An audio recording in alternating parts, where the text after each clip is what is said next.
그렇습니다. 하나님은 성령을 통해서 우리의 심령의 고통과 고민을 말할 수 있는 탄식을 하나님께 아뢰는 그런 기도를 해 주시는 줄 믿습니다. 우리 앞에 계십니다. 합시다. 성령님이 함께 하십니다.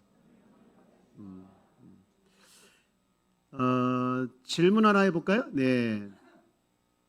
여러분, 예수를 영접하면 성령이 내주하죠. 네. 그러면 우리는 영의 사람인가요? 육의 사람인가요? 당연하죠. 영의 사람입니다. 그래서 영의 사람을 다른 말로 성령으로 살아가는 사람이라고 볼 수 있죠. 우리 제목 한번 읽어볼까요? 성령으로 살아가는 사람. 예, 맞습니다. 오늘 이 부분에 대해서 조금 말씀을 드리길 원하는데요. 오늘 읽은 이 로마서 8장은요, 그 부분에 대해서 말을 하고 있죠. 너무나도 은혜로운 말씀인데, 어떤 학자는 이 로마서 8장을 통해서 이런 표현을 해서 성경 전체는 반지다. 근데 특히 로마서는 그 반지 중에 보석이다. 그리고 로마서 8장은 그 보석의 가운데 있는 가장 찬란하게 빛나는 그 보석이 바로 로마서 8장이다. 이렇게 말을 했어요. 굉장히 은혜롭다는 얘기죠. 또 어떤 학자는요, 성경 전체에 이렇게 물이 쫙 각곡마다 흐르는데 로마서 8장에 와서 생수의 강 하나로 다 모아지고 마치 하나님 어린 양 보좌 앞에 있는 그 보석같이 도도하게 흐르고 있는 것이 로마서 8장이다. 이렇게까지 얘기를 했어요. 또 어떤 분은요, 이런 말을 합니다. 성경이 불타 없어질지라도 로마서 8장만 붙들고 있으면 구원받는다. 이렇게 얘기를 합니다. 여러분, 그 말은 곧 로마서 8장이 그렇게 은혜롭다는 말이죠. 우리가 조심할 것은 로마서 8장이 그만큼 무게가 있고 가치가 있다. 다른 성경에 비해서 무게가 있고 가치가 있다. 이런 건 아니에요. 모든 성경이 다 무게가 있고 가치가 있어요. 그런데 로마서 8장이 특히 더 은혜롭다. 이렇게 표현한 겁니다. 정말 은혜롭습니다. 저도 이 로마서 8장을요 되게 좋아해요. 너무나도 좋아하고 또 힘들 때, 어려울 때, 또 마음이 약해질 때 이 말씀을 읽으면 힘이 나요. 그리고 용기가 나요. 마찬가지로 우리 사람들이 살다 보면 많은 문제 속에 함몰될 때가 있지요.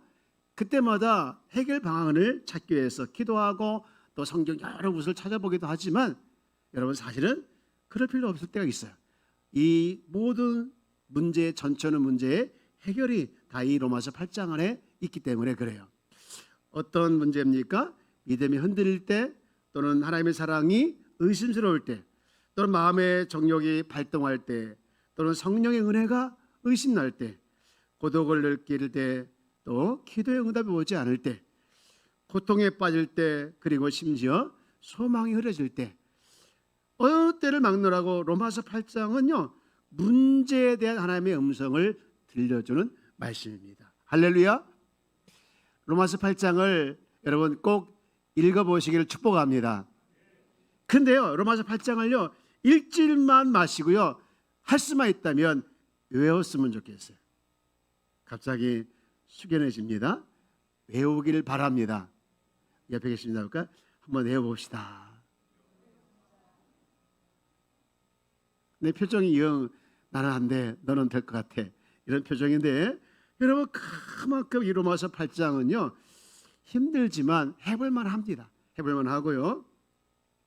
저도요 언젠가 이 로마서 8장을 한번 설교해 봤으면 좋겠다, 설교해야겠다, 그런 마음을 늘 가지고 있었는데 결정적으로 얼마 전에 이제 우리 교회에서 이번 주 목요일 날 오는, 제가 목양 아카데미 회원인데 거기에 참석했다가 그때 오신 그 목사님이 간증을 하는데 얼마나 은혜를 받았는지 몰라요.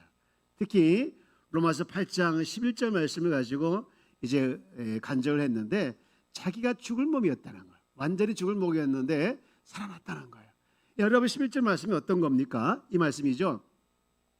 예수를 죽은 자 가운데서 살신 이 영이 너희 안에 거하시면 그리스도 예수를 죽은 자 가운데서 살리시니가 너희 안에 거하시는 그의 영으로 말미암아 그 다음 같이요. 너희 죽을 몸도 살리시리라. 아멘.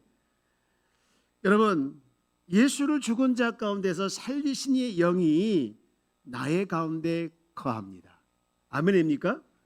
여러분, 우리 안에 예수 그리스도의 영이 있는 줄 믿습니다. 그렇다면 예수를 살리신 그 영이 내 안에 거한다면 여러분, 우리의 죽을 몸도 우리의 영혼도 살리시는 줄 믿습니다. 여러분, 성령이 임한 사람은요, 성령이 역사하면 불치병도 어려운 문제도 다 해결되는 기적이 일어나게 되는 줄 믿습니다.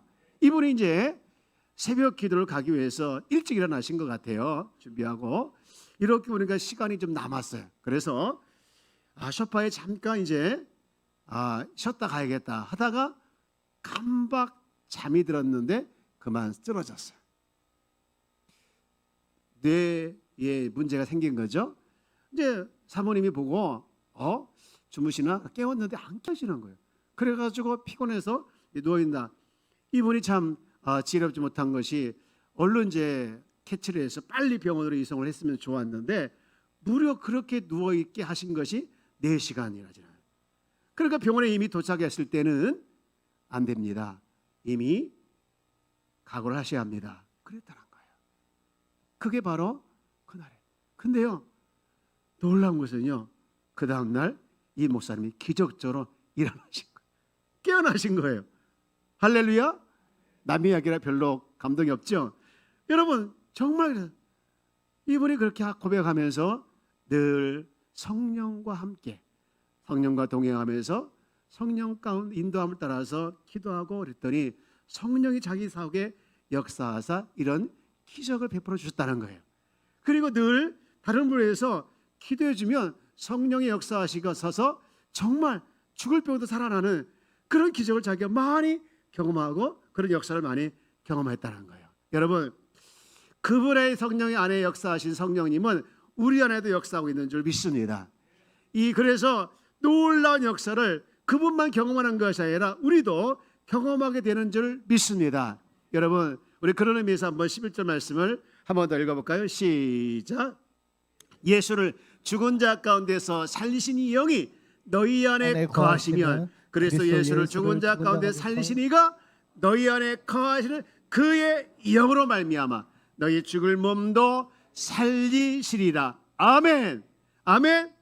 여러분, 살아나길 주의 이름으로 축복합니다. 영도 마음도 정신도 생각도 여러분 다 살아날 줄 믿습니다. 다시 한번 강조하는데요, 우리가 예수를 믿으면 그 순간부터 누구나 예외 없이 성령을 모시고 살아갑니다. 성령을 모시고 살아갑니다. 아멘 좀 해보세요. 성령을 모시고 살아갑니다. 아멘. 되게 힘드네요. 여러분, 우리가 이것을 믿어야 합니다. 9절에서 이렇게 말씀하고 있어요. 9절에 로마서 8장 9절 말씀 보면 만일 너희 속에 시작 만일 너희 속에 하나님의 영이 거하시면 너희가 육신에 있지 아니하고 영에 있나니 누구든지 그리스도 영이 없으면 그리스도 사람이 아니라. 여러분, 내가 예수 믿는 사람이냐 예수 믿지 않는 사람이냐 그것을 결정하는 조건이 하나 있는데 그것이 뭐냐? 바로 성령을 모셨느냐 성령을 모시지 않느냐 이것을 따져보면 된다는 얘기예요. 여러분, 그런 의미에서 볼 때 오늘 여러분 이 자리에 앉아 여러 계신 성도 여러분 중에 혹시라도 예수님을 영접하지 않았다면 이 시간 마음의 문을 열고 예수님을 정말 받아들이시기 바랍니다. 예수님을 내 인생의 주인으로 영접할 때에 그때 성령께서 우리 가운데 같이 내주하는 줄 믿습니다. 그래서 그 다음부터 무슨 사람이 되냐? 성령의 사람이 되는 거예요. 여러분, 만약 이것을 거부하고 허락하지 않는다면 그 사람은 예수를 안 믿는 사람이다라고 얘기하고 있는데요, 우리 성령을 모시고 살아가는 사람에게는요 틀림없는 몇 가지 특징이 있다라고 말씀을 하고 있죠. 오늘 본문에 보면 성령을 모시고 있는 자의 특징 3가지를 얘기하는데, 첫째는요 육신의 소욕에 지배를 당하지 않고 성령의 지배를 당하는 사람이라는 거예요. 여러분 9절 다시 한번 보면 이렇게 되어 있죠. 만일 너희 속에 하나님의 영이 거하시면 너희가 어디에 있지 않고 육신에 있지 아니하고 어디에 있습니까? 영에 있나니. 이게 무슨 얘기입니까? 육신의 소욕의 지배를 당하지 않고 성령의 소욕의 지배를 당하며 살아간다라는 것이죠. 여러분 그렇습니다. 우리는 육신에 쫓아가는 사람이 아니고 성령에 쫓아가는 사람, 영의 사람이요 영에 소속되어 있는 사람인 줄 믿습니다. 그런가 하면 두 번째 특징은 뭐냐면요, 영의 지배를 받다 보니까요 육을 의지 않고요 날마다 영을 의지하며 살아가는 거예요. 10절 다시 한번 봅시다. 10절 말씀을 보면 우리 다 함께 읽어볼까요? 시작. 또 그리스도께서 너희 안에 계시면 몸은 죄로 인하여 죽은 것이나 영은 의로 인하여 산 것이니라. 아멘. 아멘입니까? 아멘입니다. 여러분 성령을 모신 사람은요, 성령이 내주하는 사람은요 영으로 사는 사람이지 육으로 사는 사람이 아니라는 거예요. 여기서 육은 이미 죽었다, 죄로 말미암아 죽었다는 말은요 두 가지 의미가 있어요. 하나는 육신이 너무나도 부패했다, 약해졌다라는 의미도 있고요. 또 하나의 의미는 뭐냐, 이 죄로 인한 육신은 언젠가 흙으로 돌아가는 썩은 몸이 된다, 그런 의미를 가지고 있어요. 여러분 우리처럼 우리는 육은 부패하고 약하고 그리고 언젠가 흙으로 썩을 이 몸. 그래서 우리는 약하고 부패하고 썩을 몸을 의지하는 것이 아니라 여러분 우리 영을 살리고 육을 살리는 성령을 의지하며 살아가는 사람이라는 거예요. 여러분 이것을 믿으시길 주의 이름으로 축복합니다. 그리고 세 번째 영의 사람, 성령의 사람의 특징이 뭐냐, 11절 나와 있는데 우리 11절 아까 읽었지만 한 번 더 읽으면서 세 번째 특징을 한번 찾아볼까요? 다 같이 한번 읽어봅시다. 시작.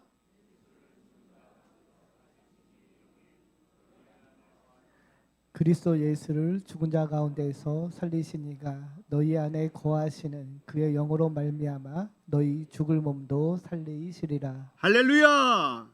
죽을 몸도 살리시리라. 세 번째 특징이야. 다시 말해서 썩어 없어지는 육신은 주님이 재림하실 때에 다시 영화로운 모습으로 영화로운 몸으로 부활한다는 거예요. 이것이 영의 사람의 특징인 줄 믿습니다. 그런 의미에서 봤을 때요 성령의 사람은요 저를 따라서 죽음을 두려워하지 않습니다. 여러분 언젠가는 썩어질 이 육신이라는 것을 아는 사람이 성령의 사람이고요, 그 육신이 주님이 재림할 때 영원한 모습으로 부활할 것이라는 것을 아는 사람이 성령의 사람이에요. 그렇기 때문에 죽음을 두려워하지 않는 줄 믿습니다. 여러분 마귀는요 사람들을요 죽음이라는 것을 가지고 두려워하게 하고 죽음이라는 것을 가지고 유혹하고 무서워하게 합니다. 그러나요 성령의 사람은요 육신에 속한 사람 아니기 때문에 여러분 두려워하지 않습니다. 두려워할 필요도 없습니다. 여러분 두려워하지 않길 주의 이름으로 축복합니다. 두려워할 필요도 없는 거예요. 왜? 언젠가 썩지만 부패하지만 다시 영원한 모습으로 부활할 것을 우리는 확신하기 때문에. 여러분 확신합니까? 확신하지 않습니까? 확신하길 주의 이름으로 축복합니다. 근데요 제가 이 말씀을 쭉 읽으면서 9절부터 11절까지 쭉 읽다가 조금 헷갈리는 부분이 있어요. 여러분 뭐냐, 어디는 하나님의 영, 어디는 그냥 영, 어디는 그리스도의 영, 이렇게 영을 이렇게 불렀다가 저렇게 불렀다가 하는데 헷갈려요. 여러분 일단 9절만 한번 보십시오. 9절만 보면 당장 나와요. 만일 너희 속에 하나님의 영이 거하시면, 하나님 영이 나오죠. 또 너희가 육신에 있지 아니하고 영에 있나니, 누구든지 그리스도의 영, 아까는 하나님 영, 그 다음에 영, 그리스도 영, 이렇게 그리스도 영이 없으면 그리스도 사람이 아니니라, 이렇게 되어 있습니다. 여러분 헷갈리죠? 여러분 이게 다 사실은 성령을 말하는 거예요. 그런데 이것은 용어의 선택의 문제입니다. 여러분 성령님은요 하나님과 관련이 되고 또 예수님과 관련이 돼 있다 보니까 이 용어를 선택해서 이렇게 말씀을 하시는 거예요. 어떻게 보면요 하나님의 신비로운 본체에 대해서 이야기하기 때문에 우리는 다 이해가 안 될 수도 있습니다. 여러분 그렇다고 해도 이해하려 하지 말고 이 말씀을 그대로 분석하지 말고요. 그대로 믿으시기 바랍니다. 여러분 이 삼위일체는요 굉장히 신비스러운 거예요. 그래서 이것을 분석하고 이해하려고 하지 말고 그냥 있는 그대로 그리스도의 영, 하나님의 영 이렇게 하는 부분에 대해서 여러분 그대로 믿으면 되는 거예요. 여러분 제가 이렇게 또 한번 질문해요. 여러분 예수님께서 이 땅에 오셔서 몇 년 동안 계셨지요? 33년 동안 계셨죠. 근데 33년 동안 계시면서 어떤 모습으로 우리에게 보이셨나요? 육신의 모습으로 오셨죠. 그리고 그러면 예수님이 죽으신 다음에 부활하셨잖아요. 부활하신 모습으로 부활하시는 후에는 어떤 모습으로 계십니까? 영으로 계시는 거예요. 영으로 계십니다. 예, 육신으로 오셨다가 부활 이후에는 영으로 계시는 거예요. 그러면 질문입니다. 여러분 예수님께서 다시 재림하실 때는 어떤 모습을 우리에게 보이실까요? 6일까요? 0일까요? 둘 다입니다. 둘 다라고 하시죠. 여러분 그러니까 지금 그리스도가 영으로 계시는데 영으로 우리 안에 계시는 거예요. 아멘입니까? 그리스도 영으로 우리 안에 계시는데요. 어떻게 부활하신 예수님이 우리 안에 계실까? 이걸 여러분 자꾸 이해하지 마시고 성령께서 그렇게 하신 거예요. 성령께서 그렇게 하신 거기 때문에 이것이 답입니다. 성령님은요 우리 그리스도가 영으로 우리 안에게 거하시게 하신 분이시죠. 이런 의미에서 봤을 때 성령을 하나님의 영으로 또는 그리스도 영으로 불러도 좋고 또 그리스도 자신이라도 불러도 전혀 틀리지 않아요. 이것이 삼위일체의 갖는 신비한 요소인데 그러므로 여러분 예수님이 내 안에 계십니다. 맞아요? 들려요? 맞습니다. 그리고 성령님이 내 안에 계십니다. 맞아요? 들려요? 그러니까 예수님이 내 안에 계십니다도 괜찮고요. 성령님이 내 안에 계십니다 해도 괜찮은 거예요. 성령님이 어떤 사람은요. 그러면 성령님이 오른쪽에 계시고 예수님은 왼쪽에 계십니까? 여러분 그렇게 말하면 굉장히 위험합니다. 위험하시고요. 여러분 너무 지나치게 구별해서 하지 마시고요. 다만 내 안에 계신 주님을 향하여 주님이 내 안에 계십니다 해도 틀린 말이 아니고 성령님이 내 안에 계십니다 해도 틀린 말이 아닙니다. 다시 말합니다. 성령님이 내 안에 계십니다. 틀려요 안 틀려요? 맞습니다. 주님이 내 안에 계십니다. 틀려요 안 틀려?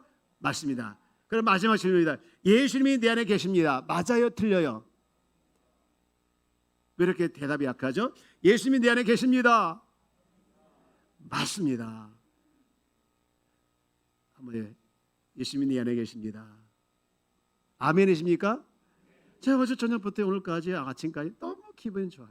예수님이 내 안에 계신다는 게. 여러분 이것처럼 큰 축복이 어디 있습니까? 이것처럼 큰 은혜가 어디 있습니까? 여러분 다른 어떤 것보다 이것보다 큰 축복과 큰 은혜가 없어요. 우리는 이런 의미에서 볼 때 이 큰 축복과 큰 은혜 가운데 살아가는 행복한 사람인 줄 믿습니다.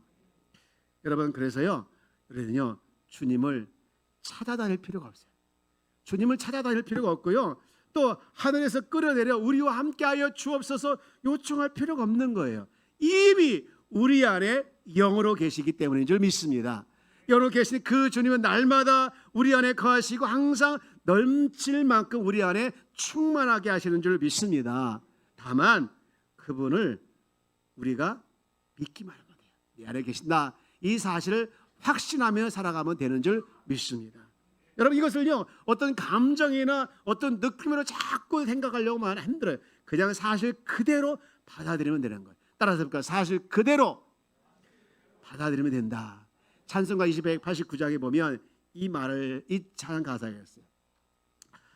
주 예수 내 마음에 들어와 계신 후 변하여 새 사람이 되고. 언제? 주 예수 내 마음에 들어와 계신 후 내 마음에 새 사람이 되고 변하여 새 사람. 내가 늘 바라던 참빛을 찾음도 언제? 주 예수 내 마음에 오심. 주 예수 내 마음에 오심. 주 예수 내 마음에 오심. 다 같이요. 물밀듯 내 마음에 기쁨이 넘침을. 주 예수 내 마음에 오심. 한 번 더. 주 예수 내 맘에 오시 주 예수 내 맘에 오시 물밀듯 내 맘에 기쁨이 넘침을 주 예수 내 맘에 오시. 허디슨 테일러스라는 그 선교사가 있어요. 그분이 선교를 하다가 너무 힘들었어. 지쳐 있었어요. 그리고 열매도 없고 사역에 대한 기쁨도 희망도 다 사라져 있었어요.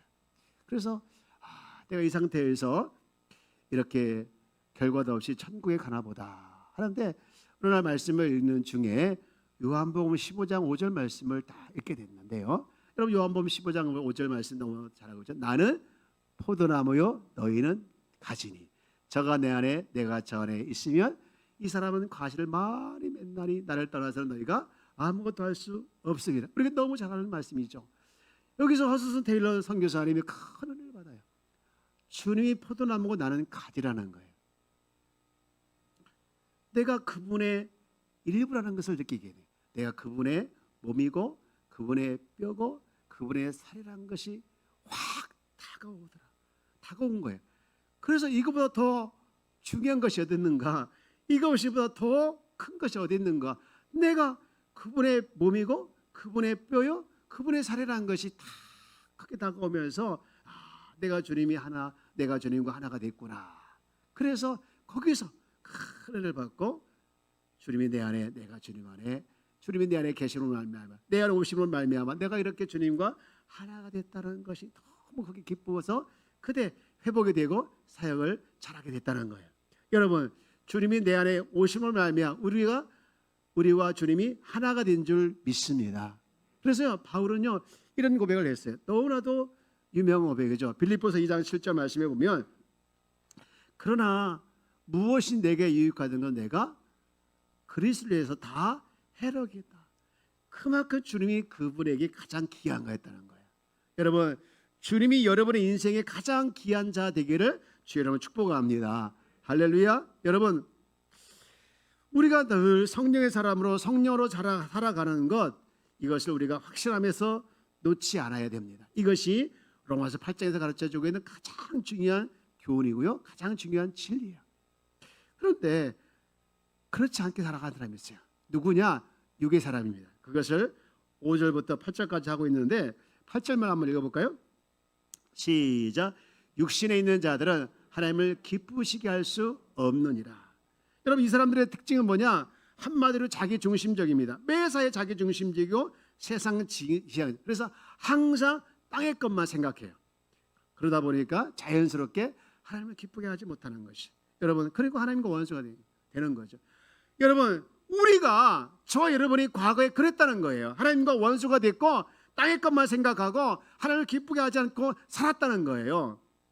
여러분 생각이라는 것이 얼마나 무서운지 몰라요. 여러분 생각을 많이 하면요 거기에 관심이 가게 되어지고 그리고 잘못된 생각은 잘못된 관심을 통해서 잘못된 행동을 나오게 되더라고요. 그러나 여러분 좋은 생각은 좋은 관심을 갖게 되어지고 좋은 행동을 갖게 하잖아요. 제가요 실제로 있었던 일을 읽으면서 깜짝 놀랐어요.